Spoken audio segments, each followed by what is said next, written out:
Capítulo 10. El nuevo nacimiento.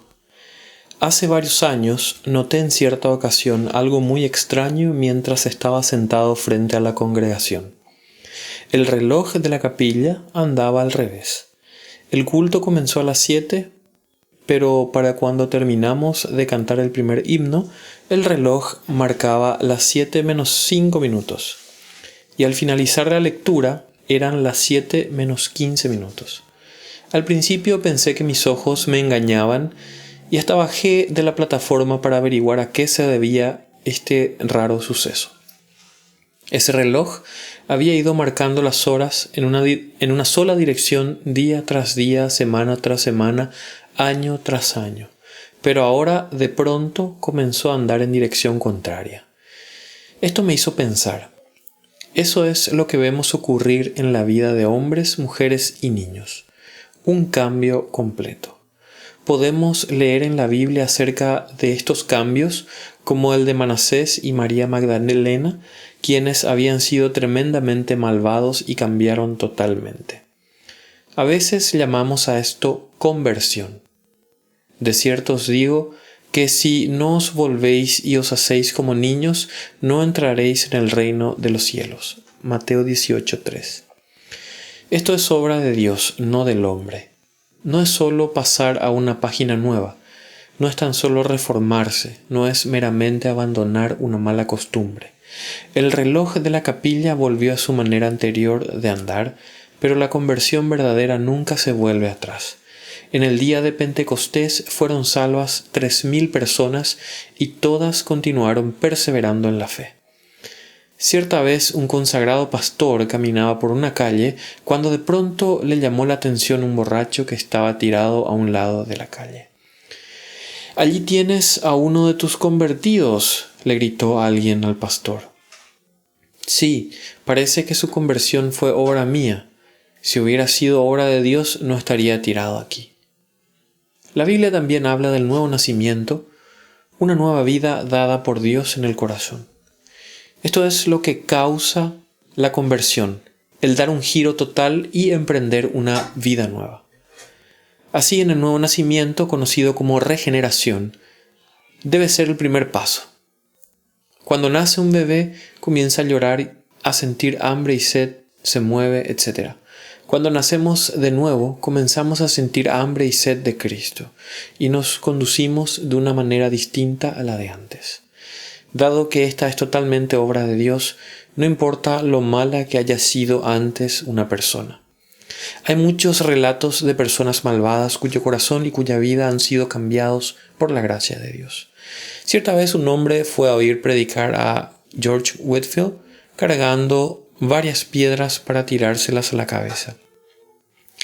Según el sermón iba avanzando, las piedras iban cayendo una por una al suelo, en lugar del hombre romperle la cabeza a Whitefield.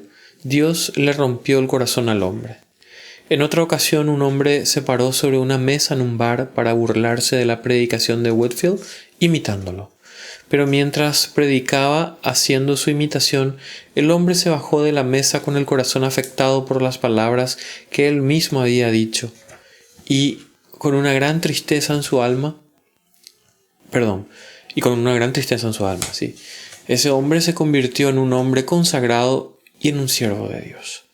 El Señor Jesús predicó claramente acerca del nuevo nacimiento e insistió que era de vital importancia. No hay nada que pueda sustituirlo. Muchas veces nos dicen en alguna tienda que no tienen lo que necesitamos, pero que tienen algo que es igual a lo que pedimos. Pero para el nuevo nacimiento no hay sustitutos. Nicodemo, un principal entre los judíos, se acercó secretamente a Jesús de noche. Externamente era un hombre bueno, un hombre religioso, y se dirigió a Jesús con cortesía. Pero Jesús fue al quid de la cuestión y le dijo: «Os es necesario nacer de nuevo. No hay salvación sin esto». En otras palabras, le dijo a Nicodemo que ser religioso y hacer buenas obras no era suficiente.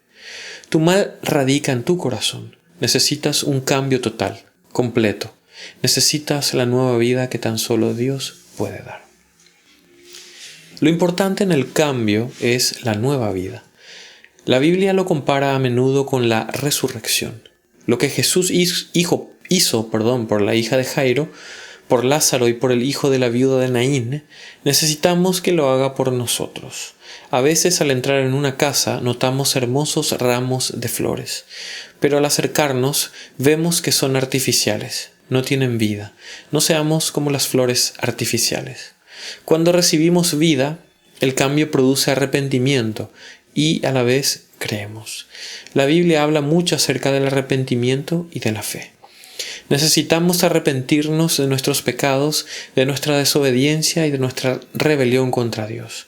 Jesús predicó que los hombres tienen que arrepentirse. Juan el Bautista predicó el arrepentimiento y también los apóstoles lo predicaron. Vemos claramente que no hay perdón sin arrepentimiento. ¿Qué es arrepentimiento? Es sentir pesadumbre por nuestros pecados y ponerlos en las manos de Dios, apartarnos de ellos completamente. Es girar en dirección contraria como aquel reloj. Necesitamos arrepentirnos de nuestros pecados y confesarlos. Pero, ¿qué beneficio nos puede dar lamentarnos por nuestros pecados y luego seguir cometiéndolos? El cántico infantil tiene mucha razón. Y cito: arrepentirse es renunciar a los pecados antes amados, demostrar con sinceridad que no serán ya practicados. Fin de la cita. Recordamos a un viejo rufián conocido por toda la comarca que venía a la capilla una vez al año en el día del aniversario. Durante el culto lloraba y se lamentaba diciendo: «Yo sé que aquí es donde debiera estar, yo sé que aquí es donde debiera estar». Pero después no volvíamos a verlo por espacio de un año. Llegó un año cuando no apareció. Se había quitado la vida. Derramar lágrimas sin abandonar el pecado, eso no es arrepentimiento. Luego está la fe. No se trata solamente de creer que Jesús vivió, murió y resucitó, sino confiar en Él. Tanto el arrepentimiento como la fe son dones impartidos por Dios. Cuando tenemos una conversión auténtica, cuando realmente nacemos de nuevo, renunciamos a cualquier esperanza en nosotros mismos o a cualquier seguridad derivada de lo que hemos hecho, y confiamos solamente en el Señor Jesús.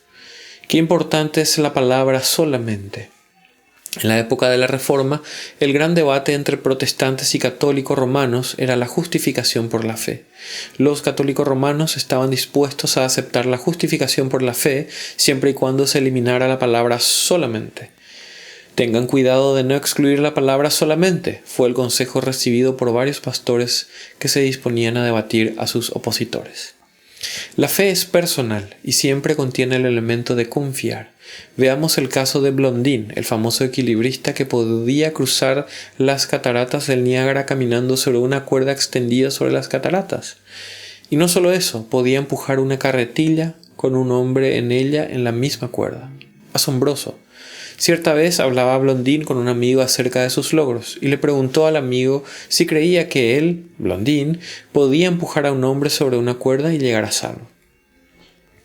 El amigo dijo que sí, pero Blondin insistió queriendo asegurarse de que realmente lo creía.